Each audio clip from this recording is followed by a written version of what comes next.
¿Qué tal? ¿Cómo está? Le damos la bienvenida a El Explicador de Enrique Ganem y María de Los Ángeles Aranda.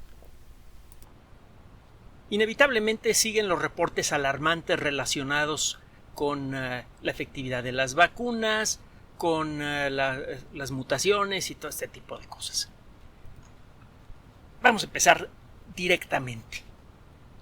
Una de las vacunas más citadas en la literatura, debido a su novedad tecnológica, a su amplia dispersión por el mundo, etc., es la desarrollada por BioNTech y Pfizer. Esta vacuna tiene un nombre clave, BNT162B2. Las dos Bs son Bs labiales, Bs de burro. Las primeras tres letras son mayúsculas. BNT162B2. Si tiene dudas, busquen la Wikipedia, vacuna coronavirus Pfizer BioNTech. El artículo publicado este 10 de junio de 2021 en la revista Nature dispersa muchas preocupaciones. Nature y otras editoriales consideran que la emergencia básica de COVID-19 ya pasó, cuando menos desde el punto de vista científico. Ya tenemos vacunas y estas vacunas además se pueden ajustar, así que si aparecen mutaciones no tendríamos que pasar por todo un proceso nuevo de investigación básica. Nada más habría que cambiar un poquito la fórmula de las vacunas actuales. Como consecuencia de eso, Nature y otras editoriales comienzan a regresar a la forma en la que han operado por muchos años y que les ha permitido sobrevivir, que es cobrando sus artículos. Por cierto, antes de seguir, de nuevo refrendamos, como siempre, nuestro agradecimiento a todos aquellos de ustedes que nos honran con su atención, y de manera más especial a las personas que nos apoyan a través de Patreon y de PayPal y que nos permiten seguir con este trabajo. En breve, como avisamos en su momento, vamos a hacer accesibles los audios adicionales que se pueden escuchar en Patreon a la gente que nos apoya regularmente en PayPal, y también en breve comenzaremos a publicar nuevo material extra en ambos espacios. En los audios que usted escucha a través de todas nuestras plataformas siguen y seguirán siendo siempre completamente gratuitos. Dependemos completa y exclusivamente de usted.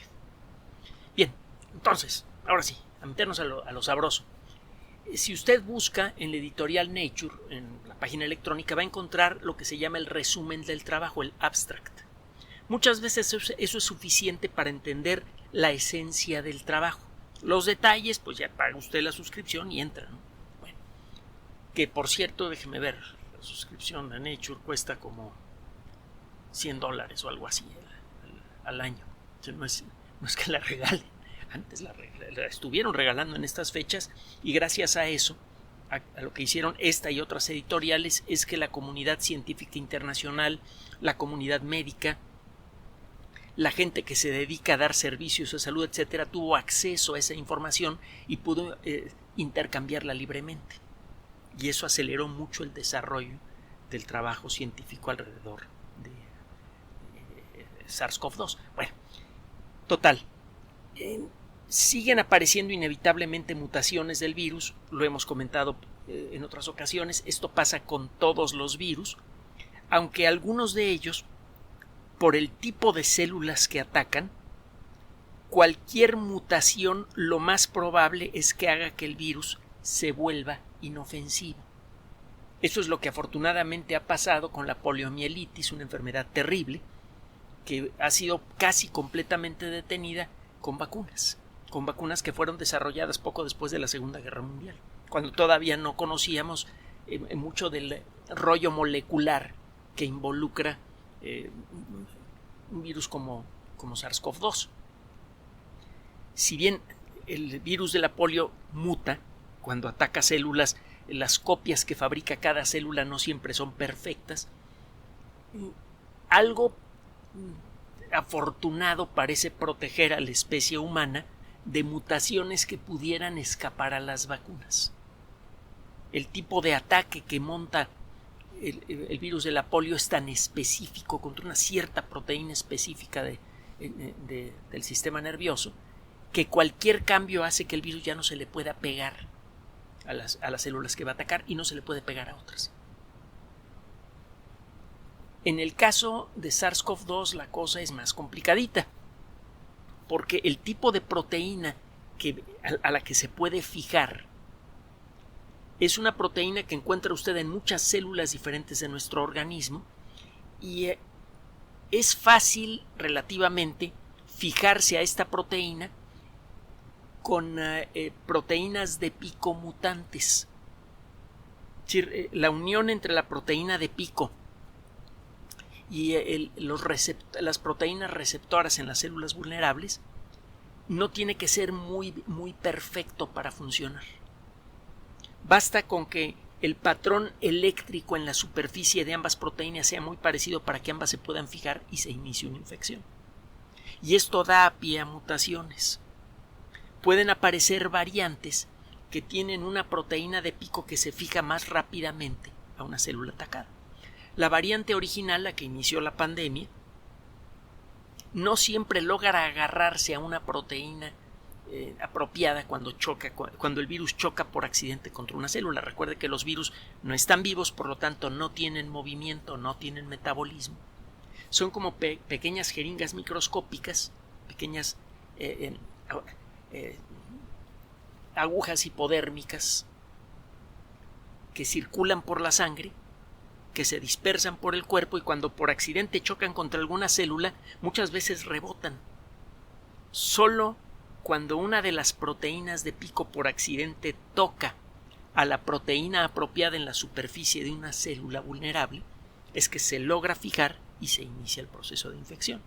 En la superficie, cuando vemos una célula al microscopio se ve ridículamente pequeña, pero desde el punto de vista molecular, una célula es mucho más vasta que la megalópolis que se encuentra en el centro de nuestro país. Es mucho más grande de lo que normalmente se reporta. Nos dicen, desde la década de los 80 dicen que somos 18 a 20 millones de habitantes en el Distrito Federal. Por favor, ha crecido a lo bestia. Pero bueno, el caso es que si usted busca en en Google Maps, el verdadero tamaño de la megalópolis se va de espaldas. Mucha gente con la que hemos tenido la oportunidad de hablar, aunque sea de manera ocasional, y que ha visitado México de otros países, habla con admiración y hasta con un poquito no exactamente de miedo, pero sí de temor, del tamaño que tiene la ciudad, sobre todo cuando el avión llega de noche. El caso es que una célula es algo imponente, titánico, gigantesco cuando lo ve usted desde el punto de vista molecular. La membrana de la célula no es nada más una cubierta de grasa que mantiene a las tripas de la célula adentro de la célula. Es una estructura complicadísima que tiene un montón de proteínas diferentes que sirven como cuidadoras. Son proteínas que se encargan de permitir que salgan ciertas cosas de la célula o que entren ciertas cosas a la célula, y en algunas ocasiones se encargan de atrapar sustancias que circulan por el cuerpo. Y a la hora de atrapar esas sustancias, estas proteínas que están en la membrana pueden disparar procesos internos en la célula. El tema de las proteínas de membrana se empezó a ser muy importante a finales del siglo pasado y en la actualidad es un campo de investigación muy activo que involucra, por ejemplo, la investigación contra el cáncer, el desarrollo de técnicas que permiten hacer modificaciones genéticas virtuosas, el entendimiento de enfermedades infecciosas. Tiene un montón de vericuetos el asunto de las proteínas de membrana. Bueno, la variante normal de SARS-CoV-2, la que inició la pandemia, cuando choca contra la superficie de una célula, pues puede resultar que la célula no tenga las proteínas apropiadas para que el virus se fije. Si choca contra una célula ósea, el SARS-CoV-2 aparentemente no ataca a las células óseas, a los osteoblastos y a los osteoclastos, pero si toca a una célula que se encuentra en la parte interna de nuestra garganta, en la mucosa de la garganta, allí la cosa cambia. Todas las células que se encuentran en el epitelio interno de la garganta tienen proteínas que son químicamente afines a la proteína de pico del coronavirus. Aún así, si un virus choca contra una de estas células, no necesariamente se produce una infección. Primero, la diferencia de tamaño entre una célula y un virus es enorme. Las partículas más grandes de SARS-CoV-2 miden como entre 200 y 250 millonésimas de milímetro. Son chiquititas. Y una célula humana típica tiene en promedio unas 50 milésimas de milímetro. El tamaño está entre 100 y 1000 veces. La diferencia de tamaños entre las células y los virus de este tipo, las partículas virales más grandes, está entre 100 y 1000 veces. Las partículas más pequeñas de SARS-CoV-2 miden como 50 millonésimas de milímetro. Entonces, en términos toscos, una partícula viral de SARS-CoV-2 es toscamente entre 100 y 1000 veces más pequeña que una célula típica. Entonces, el virus por accidente choca contra la superficie de una célula potencialmente vulnerable y está cayendo en un mar gigantesco de moléculas, y solamente hay una molécula a la cual es afín. Bueno, en realidad parece que son dos. Solamente hay unas pocas moléculas en este vastísimo mar que es la membrana de la superficie de una célula, que podrían servir de punto de enganche al virus. Si el virus, a la hora de rebotar en la célula y moverse momentáneamente por encima de ella, no pasa por encima de una proteína susceptible, se desprende de nuevo de la célula y sigue circulando, arrastrado por la corriente continua de fluidos que hay en el interior de nuestro cuerpo. Incluso si el virus choca contra la membrana y a la hora de rodar por encima de ella pasa por encima de una proteína apropiada, no siempre se alcanza a agarrar, porque el enganche entre la proteína de pico de la variante original de SARS-CoV-2 y las proteínas sensibles de nuestras células no es perfecto. Lo que ha sucedido con algunas mutaciones es que éstas se pueden agarrar mejor. La probabilidad de que un virus que está por accidente rodando por encima de una célula susceptible puede agarrarse a la célula aumenta, porque si pasa por encima de una proteína susceptible, la proteína de pico se engancha con más facilidad. Las mutaciones que se han vuelto más preocupantes, por ejemplo, la brasileña, la británica y ahora la hindú, tienen esta cualidad. Se pueden agarrar mejor a la superficie de las células que van a atacar, porque hay más afinidad química, más atracción eléctrica entre las proteínas vulnerables de nuestras células y las proteínas de pico del coronavirus. Entonces, eso explica por qué las mutaciones hacen más infeccioso al virus en algunos casos. Además, parece ser que algunas mutaciones son más efectivas para reducir la respuesta del sistema inmune, lo que comentábamos ayer, y eso facilita la dispersión del virus por todo el cuerpo con rapidez, y eso aumenta la probabilidad de que la enfermedad se vuelva grave por una reacción inmune excesiva de nuestro cuerpo. Eso también explica por qué algunas variedades son de mayor consideración. Bueno, total. Para neutralizar a los virus, nuestro cuerpo desarrolla, como consecuencia de un proceso molecular que empezamos a entender y que puede durar varias horas o días, nuestro cuerpo desarrolla la posibilidad de identificar molecularmente a la proteína de pico y de fabricar anticuerpos que se le pegan a la proteína de pico. Y lo hemos comentado antes, la proteína de pico es gigantesca, los anticuerpos son moléculas mucho más chiquitas, y el cuerpo de cada persona, por un proceso que todavía no conocemos bien, desarrolla anticuerpos que se pueden pegar en distintos puntos de la proteína de pico. Normalmente, no importa en qué punto de la proteína de pico se pegue un anticuerpo, la proteína queda deshabilitada. Pero cuando una partícula de SARS-CoV-2 sufre una mutación, puede suceder que los anticuerpos que aprendió a desarrollar Juan o Pedro no se le peguen bien a la nueva variante de la proteína de pico, porque la parte que cambió en la estructura de la proteína de pico es la parte para la cual habían sido, entre comillas, diseñados los anticuerpos por el sistema de defensa. Entonces yo me pongo la vacuna, aparecen anticuerpos que se le pegan bien a cierto rincón de la proteína de pico y de pronto me aparece la variante hindú o la variante británica o la variante brasileña, en donde la proteína de pico cambió de forma y resulta que por mala suerte la proteína cambió de forma justo en el lugar en donde antes se pegaban los anticuerpos que mi cuerpo aprendió a desarrollar como consecuencia del entrenamiento molecular de la vacuna. Entonces, mis anticuerpos ya no se pegan bien. Qué susto, ¿no? Y además, qué molestia. Otra inyección.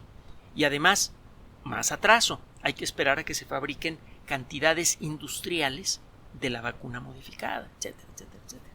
Muchas de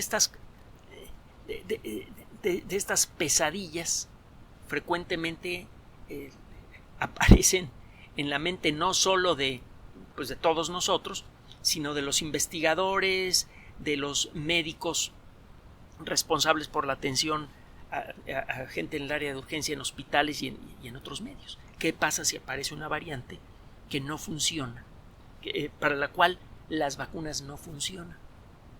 Bueno, hemos seguido este tema de cerca, es uno de los más calientes en el momento. El artículo que les mencionamos, que aparece el 10 de junio de este año en la revista Nature y que ha sido firmado por investigadores principalmente de Texas, del estado de Texas en los Estados Unidos, tranquiliza un poco la situación.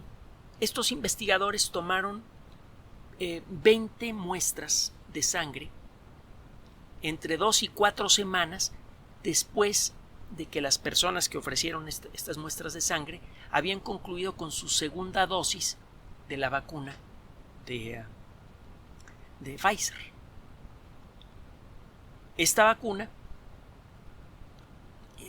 se sabe, ya se tiene una idea más o menos del tipo de anticuerpos que inspira, etcétera, etcétera.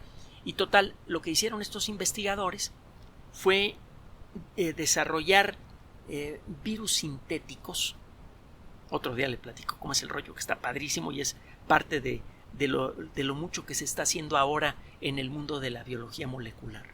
Se desarrollan virus sintéticos que tienen en su exterior las proteínas de pico de las distintas subvariedades que se han encontrado en la India y de una variedad que se identificó en Nigeria, la variante B.1.525, que es también preocupante, al igual que las variantes en la India, que son la B.1.617.1, la 617.2 y la B.1.618. Al igual que esas otras tres, la variante de Nigeria es más infectiva y es más probable que genere una enfermedad grave en personas no vacunadas. Bueno, ¿qué tan efectivos son los anticuerpos inducidos por la vacuna de Pfizer y Moderna en un grupito de 20 personas para bloquear a estos virus? Obviamente no va usted a agarrar a estas 20 personas y les va a poner el virus en la nariz, ¿no? Estamos chiflados. Todo lo que tiene que ya no se necesita además ese tipo de experimentos locos. Otro día también le tengo que platicar de los experimentos que muchos científicos han realizado en sus propios cuerpos. Hay cuando menos 2 ganadores del Premio Nobel de Medicina que experimentaron con sus propios cuerpos. Y uno de ellos en forma espectacular. Pero bueno, ese es otro rollo. El caso es que estos investigadores lo que hicieron es toman muestras de sangre de estas 20 personas que ya tienen los anticuerpos inspirados por la vacuna y ven cómo funcionan esos anticuerpos con virus artificiales que tienen la proteína de pico de estas 4 variantes. Lo que encontraron es que efectivamente los anticuerpos no se pegan tan bien a estas variantes, sobre todo con la primera variante india o hindú, B.1.617.1. Pero la cantidad de anticuerpos que hay en la sangre parece que es suficiente para neutralizar a los virus. No se pegan muy bien los anticuerpos, pero hay tantos anticuerpos en la sangre que parece que es suficiente para detener la infección o para hacer que la infección se haga suave. Este primer estudio es un estudio muy sencillito, realizado apenas con muestras de 20 personas. Lo que sugiere es que la vacuna de Pfizer y BioNTech, la de Moderna tiene una tecnología equivalente, pero no ha sido probada, probablemente los resultados van a ser iguales, que la vacuna de Pfizer y BioNTech es lo suficientemente buena para ofrecer una protección decente incluso contra las mutaciones más preocupantes. En las últimas fechas han sido las variantes en la India y esta variante que le menciono de Nigeria. Esto sugiere a su vez que el continuar con la campaña de vacunación con la fórmula actual de estas vacunas es una buena idea, y eso lo mencionan al final del resumen del trabajo. Le decía que Nature ya está cobrando el acceso a los trabajos científicos, pero si usted ingresa al sitio electrónico de Nature, que es www.nature.com, y busca este artículo, repito, publicado el 10 de junio de 2021, va a encontrar lo que se llama el abstract, el resumen. Y como le decía antes, este resumen normalmente deja información suficiente para darse una idea de la esencia del trabajo. Al final, lo que dice casi palabra por palabra, usted me corregirá si me equivoco, usted puede buscar el mismo artículo. Recuerde que aquí no nos creemos dueños de la información, nada más la compartimos. Dice: la susceptibilidad de las nuevas variantes emergentes, obviamente de SARS-CoV-2, a la vacuna BNT162b2, que es la vacuna de Pfizer y BioNTech, a la neutralización inducida por la vacuna BNT162b2, a ver si estoy diciendo bien, apoya la idea de que la inmunización en masa debe ser la estrategia central para terminar con la pandemia de COVID-19 en todo el mundo. Dicho de una manera un poquito más clara, porque hice varias acotaciones. El hecho de que las nuevas variantes en pruebas de laboratorio con sangre, con anticuerpos generados por personas que recibieron la vacuna, los resultados de estas pruebas de laboratorio indican que, a pesar de que los anticuerpos ya no son tan buenos para pegársele al virus, sí son lo suficientemente buenos y abundantes para neutralizar en cualquiera de sus variantes que le mencioné antes, y que por lo tanto es buena idea seguir vacunando con la vacuna como está. Buenas noticias, podemos seguir por este camino y las vacunas van a seguir sirviendo. Ahora, falta por ver si las demás vacunas están dentro del mismo rollo. Lo más probable es que sí. Seguramente este estudio será seguido por otros, en donde se revisa cuál es el efecto que tiene en la población general, por ejemplo en la India, al irse dispersando la vacuna. Ya le hemos mencionado casos similares en los Estados Unidos. Tiene usted una pequeña comunidad, en el caso del trabajo que le mencionamos en los Estados Unidos, se trataba de un hogar para ancianos, en donde la cantidad de contagios y de nuevos casos era más o menos constante. Se inició la campaña de vacunación y esta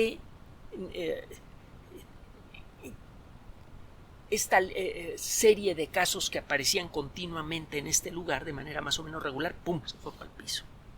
Si empiezan a hacer eso en otros países en donde circula, por ejemplo, la variante de la India, la variante de Nigeria, etcétera, etcétera, y los contagios se siguen cayendo, eso significa que este trabajo tiene razón, que se confirma el resultado de este trabajo. Todo parece indicar que ese va a ser el caso. Las vacunas están funcionando incluso contra las mutaciones.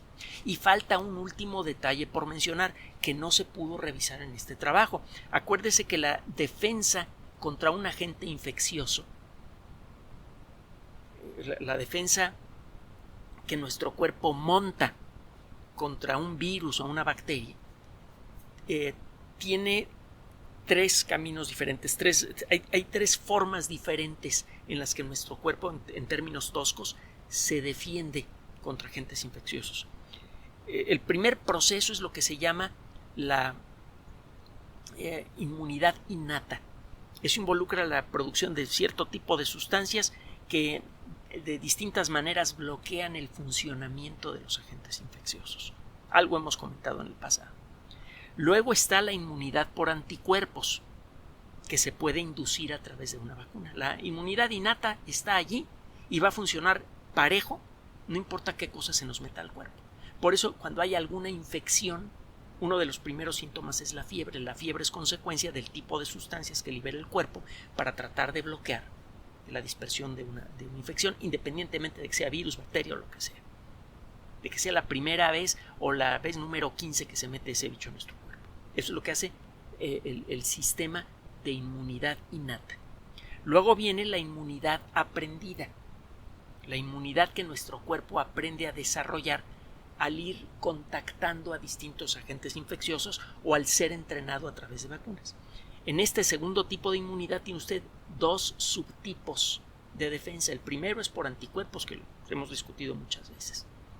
Pequeñas proteínas que se le pegan a proteínas específicas de los agentes infecciosos y los deshabilitan. Y el segundo es la defensa directa por células